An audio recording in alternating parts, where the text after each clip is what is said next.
Good morning and welcome to the news updates on Sook News Television. I am Omivi Idolor. Now let's begin.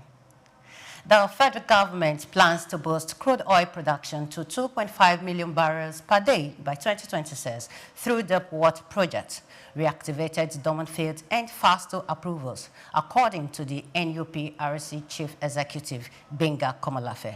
Speaking at the 2025 Bengasan Energy and Labour Summit in Abuja, he said reforms under the Petroleum Industry Act, new executive orders have cut contracting timelines from 36 to 6 months and attracted fresh investment. Production has already grown from 1.46 million BPD in October 2024 to 1.8 million BPD, with a cluster and nodal strategy expected to unlock an additional 810,000 BPD from deep water assets like Bonga, Egina, and Agbami. Komolafe noted that the hydrocarbon remain vital to Africa and Asia despite rising global investment in low-carbon energy. He added that a merit-based review of marginal field licenses due for renewal has been completed using transparent technical assessment with results submitted to the Petroleum Minister for approval. The federal government is yet to release its quarterly budget implementation report, BIRS, for almost a year. A civic tech group budget IT noted that the Fiscal Responsibility Act mandates the finance minister to publish BIRS within 30 days after each quarter, but no reports have been released from the second quarter of 2024 to the second quarter of 2025, according to Budget implementation reports are vital for assessing how effectively government budgets translate into public goods and services. The reports also serve as planning tools for the private sector, academia, and civil society, while signaling to international partners that Nigeria adheres to global financial norms. Vayala Kwaga, Budget Research and Policy Head, described the situation as discouraging, stressing that accountability cannot be replaced by ministerial pronouncements, but by publishing reports as required by law.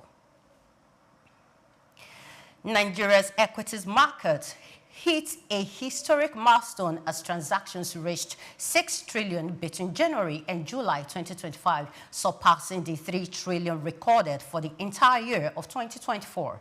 According to the Nigerian Exchange Limited, July alone saw a record of 1.85 trillion naira in trades, largely driven by block transactions, domestic investors, and dominated activity with 91.96% share, that is 1.669 trillion naira, while foreign participation accounted for just 8.04%, that is 1.459 billion naira.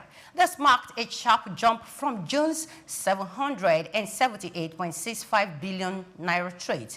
A breakdown of the 7-month performance showed domestic investors accounted for 4.726 trillion naira, that is 78.67%, while foreign investors traded 1.28 trillion naira, that is about 21.33%. Foreign inflows stood at 609.73 billion naira against outflows of 671.56 billion, reflecting cautious offshore sentiment.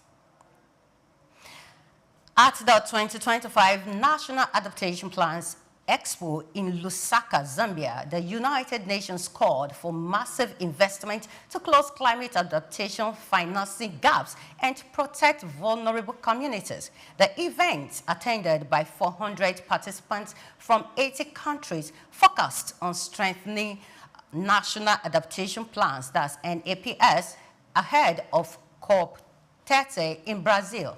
UN Climate Change Adaptation Director Youssef Nassef warned that without funding, poor nations will bear the brunt of worsening droughts, floods, and crop failures, stressing that around $300 billion annually is needed by 2030.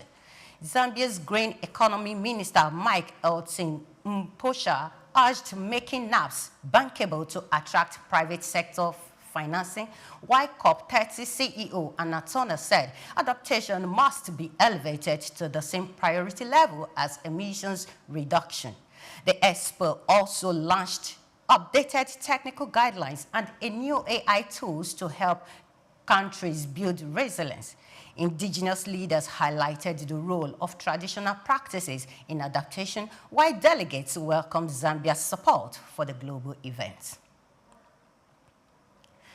The Trump administration is considering diverting at least $2 billion from the $52.7 billion CHIPS and Science Act to support critical minerals projects in a bid to reduce U.S. dependence on China and strengthen Commerce Secretary Howard Lutnick's role in the sector. Sources told Reuters the plan would reallocate funds initially set aside for semiconductor research and factory construction without seeking fresh congressional approval, aligning with Trump's efforts to reshape what he has criticized as a giveaway to chip makers. Officials argue that bolstering mining, processing and recycling of minerals like gallium, germanium, and lithium is crucial for the semiconductor and defense industries, where China controls significant supply.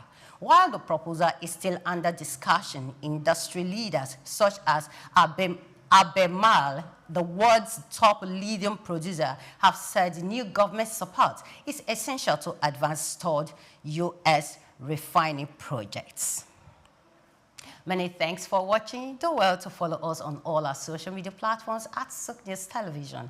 I am Omevi Idolo. Coming up shortly is Sook Business Landscape. Stay with us.